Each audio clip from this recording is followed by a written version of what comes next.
د اپراسیونکا برفرا هیزن پیشمرگه کوردستانê piştî nêzîkî sî demijmêrên şer gundê Mezrayî Watan û Elbû Muferreç û Tel Ehmed û Beşîr kontrol kirin.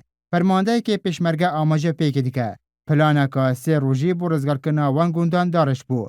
Lê ewkarîn di heyama du rojan da bê temamî planê cîbcî bikin.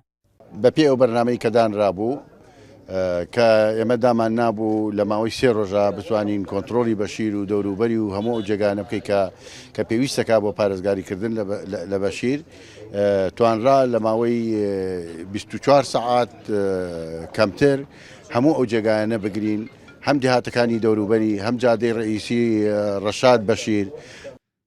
فەرماندەین پێشمەرگە ئاماژە پێیەکێ دیکەنە کە ڕۆژە ئۆپراسیونê hevpeymanan ji wan re ragandiye li encamê êrişên balafirên wan bû ser çekdarên Daeş lê gundê Beşîr 100 çekdarên Daeş koşîne.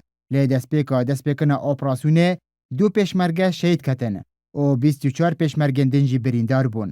نزیکەی 150 بۆمان پوچەڵ کردەوە تا گەیشتینە ئەو هەنانە بەبێ زەرری زیان لەخوا بەزابێ بە کەسێکان نەتەقی ئەو بۆمباونە کە دانرابوو بە هەمان جۆر دان نەنرابوو. هەندێکیان موبایل بوو، هەندێکیان بەزەخت بوو، هەندێکیان کۆنتترۆل بوو. Çekdarên Daeş du salan li gundê Beşîr mayne û di wî heyamî hejmareka zava bomban çandîne. Wekû ev efserê hejda şeعبî amaje pêk diket, ew li gel hêza pêşmerge wan bejdariya kontrolkirina gundê Beşîr kirîne û li tepeyê Cemalût rêka serekiya Nehya Taze bû Beşîr çûyîne nava wî gundî û niha ew mijîlê helgirtina bombên çandîne.